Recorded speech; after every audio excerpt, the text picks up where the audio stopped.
மாநாட்டில் நல்ல ஒரு அறிவிப்பு நிச்சயமாக நாங்கள் வழங்க இருக்கிறோம். அதற்கு பிறகு உங்களுக்கு தெரியும் பொங்கல் முடித்த உடனே தை பிறந்தால் வழி பிறக்கும். தமிழ்நாட்டின் அரசியலுக்குமே நிச்சயமாக நல்லதொரு வழி பிறக்கும் என்பதை இந்த நேரத்தில் உங்களுக்கு நான் சொல்கிறேன். நாங்கள் உரிய நேரத்தில் அதை அறிவிப்போம். உங்கள் எல்லாருக்குமே தெரியும், இந்த மாதம் கேப்டனுடைய குரு பூஜை 28ஆம் தேதி. அதற்கு தமிழகம் முழுவதும் இருந்து நம்ம நிர்வாகிகள், தொண்டர்கள், மக்கள் எல்லாம் வர இருக்காங்க. ஸோ அதற்கான ஆயத்த பணிகளை இப்போ நம்ம செய்து கொண்டிருக்கிறோம். உங்கள் எல்லாருக்குமே ஏற்கனவே நான் சொன்னது போல் உள்ளம் தேடி இல்லம் நாடி மற்றும் மக்களை தேடி மக்கள் தலைவர் ரத யாத்திரை மிக சிறப்பாக 3 கட்டமாக முடிச்சிருக்கிறோம். எல்லா இடத்துலையும் பூத் கமிட்டிகளை போட்டு BL2 ஃபார்ம் முடித்து தேமுதிக தேர்தலுக்கு தயாராக இருக்கிறோம். அதே மாதிரி ஜனவரி 9 கடலூரிலே நடக்கின்ற மாநாடுக்கு இன்றைக்கி தமிழ்நாடு முழுக்க எங்களுடைய கழக மாவட்ட செயலாளர்கள், ஒன்றியம், நகரம், பேரூர், கிளைக்கழக நிர்வாகிகள், அணிகள் அத்தனை பேருமே இன்றைக்கி தயாராகிட்டு இருக்காங்க. அதனால் அந்த மாநாடு இப்போ எங்களுடைய அடுத்த இலக்கு. நான் ஏற்கனவே உங்கள் எல்லாருக்கும் சொன்னது போல் மாநாட்டில் நல்ல ஒரு அறிவிப்பு நிச்சயமாக நாங்கள் வழங்க இருக்கிறோம். அதற்கு பிறகு உங்களுக்கு தெரியும், பொங்கல் முடித்த உடனே தை பிறந்தால் வழி பிறக்கும். தமிழ்நாட்டின் அரசியலுக்குமே நிச்சயமாக நல்லதொரு வழி பிறக்கும் என்பதை இந்த நேரத்தில் உங்களுக்கு நான் சொல்கிறேன். தேசிய ஜனநாயக கூட்டணியாக இருக்கட்டும், திமுகவோட கூட்டணி, இந்தியா கூட்டணியாக இருக்கட்டும், தொடர்ந்து அடுத்த பேச்சுவார்த்தைகள் இருக்காங்க. அவங்களுக்கு காங்கிரஸ்லாம் போய் பார்த்துட்டு வந்தாங்க. ஸோ நம்ம இன்னும் என்ன தனியாக இருக்கோமா, இல்லை நம்ம எந்த கூட்டணியில் சேர்வதற்கான இடம் பார்த்துக்கிட்டு இருக்கோம், நம்ம எந்த இடத்துல அனுகூலங்கள் இருக்குங்கிறத நம்ம சொந்த ஆலோசிச்சுக்கிட்டு இருக்கோம். எந்த கூட்டணியில் எந்த தேமுதிகவுக்கு நல்லது அப்படிங்கிறது இல்லை. எங்களை பொறுத்த வரைக்கும் கழக மாவட்ட கழக செயலாளர்கள், நிர்வாகிகள், தொண்டர்களோட நாங்கள் டெய்லி டச்சில் இருக்கோம்.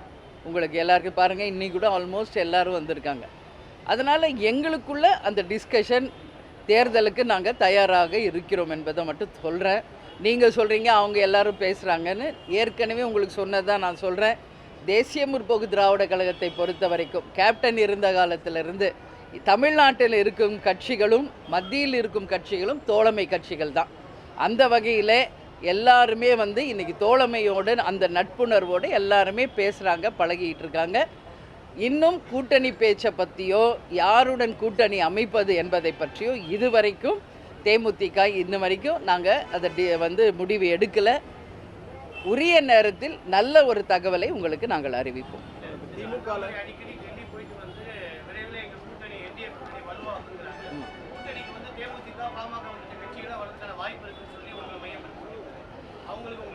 அதாங்க, நீங்கள் அவங்க டெல்லிக்கு போயிருக்காங்கன்னு சொல்கிறீங்க, அவங்க நிலைப்பாடு அவங்க சொல்கிறாங்க. நான் தான் ஒரே லைனில் சொல்லிட்டேன், எல்லா கட்சியும் எங்களோட தோழமை கட்சிகள் தான், அதில் எந்த மாற்று கருத்துமே இல்லை. இன்றைக்கி ஈவினிங் கூட நாங்கள் அண்ணன் AK மூர்த்தியோட சன்னோட ரிசப்ஷனுக்கு போகிறோம். அது வேறு, அவங்க எல்லோரும் இன்விடேஷன் கொடுத்தாங்க, நாங்கள் போகிறோம். அந்த மாதிரி இன்றைக்கி தமிழ்நாட்டில் மத்திய அரசில் எல்லாருமே தோழமை கட்சிகள். ஆனால் நீங்கள் சொல்கிற அந்த கூட்டணி என்ற அந்த தருணம் இன்னும் தேமுதிகவுக்கு நாங்கள் டைம் எடுத்திருக்கோம். அது மாநாடுக்குள்ளே நிச்சயம் நல்ல ஒரு முடிவு வரும். அதனால தான் நான் சொல்கிறேன், அந்த டைமில் உங்களுக்கு நாங்கள் அறிவிக்கிறோம். சரிங்களா?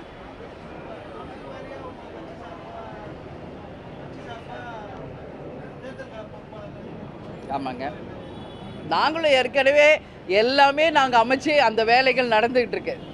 ஏற்கனவே மண்டல பொறுப்பாளர்கள், மாவட்ட பொறுப்பாளர்கள், தொகுதி பொறுப்பாளர்கள், அது மட்டும் இல்லாமல் எங்கள் கழக நிர்வாகிகள் எல்லாருமே களத்தில் தான் இருக்காங்க.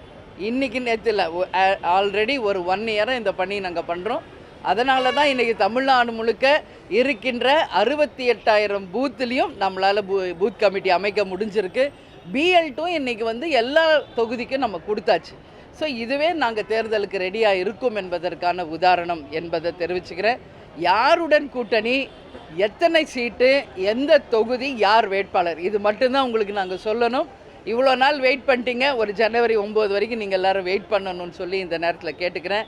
எனவே தலைமைக்கு வந்திருக்கீங்க, உங்கள் எல்லாருக்குமே என்னோட தலைமை கழகத்தின் சார்பாக நன்றி சொல்கிறோம். தேமுதிக எத்தனை இலக்கத்தில் போட்டிடுவாங்க? ஒற்றை இலக்கமா, இல்லை இரட்டை இலக்கத்தில் போட்டிடுமா, இல்லை 3 இலக்கங்களில் போட்டிடுமா? எத்தனை இலக்கத்தில் தேமுதிக தொகுதியில் போட்டியிடும் நாங்கள் எதிர்பார்க்குறோம்? உங்களோட டார்கெட் என்ன மேடம்? ஏன் டார்கெட்டா? இலக்கு எத்தனை தொகுதியில் தேமுதிக போட்டியிடும்? 234 தான் எங்கள் டார்கெட்டு. சரிங்களா?